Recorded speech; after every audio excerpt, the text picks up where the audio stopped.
Pour assurer sa sécurité et celle des autres automobilistes, il est important d'apprendre à charger correctement son VR après avoir préalablement vérifié la capacité de charge des essieux en fonction du poids du VR lui-même et de tout ce qu'il y a dedans, eau claire, grise et noire, propane et contenu. Sachez que ça monte vite. Vérifiez aussi la capacité de remorquage du véhicule tractant. Est-elle suffisante pour le type de VR que l'on veut tracter? Se référer au manuel du fabricant ici. Conseil de chargement.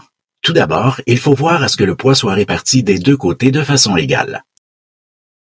Lorsque tous les espaces de rangement sont pleins, il y a de fortes chances pour qu'on soit en surcharge.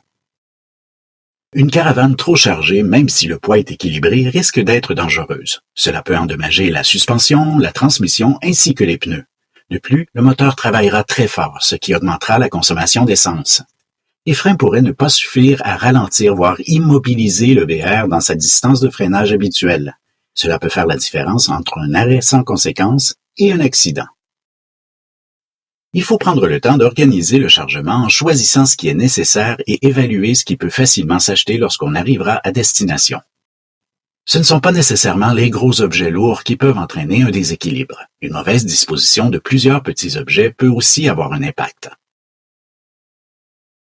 On recommande toutefois de toujours commencer par les objets les plus lourds en attachant ceux-ci correctement, puis de disposer les objets plus petits dans les espaces disponibles.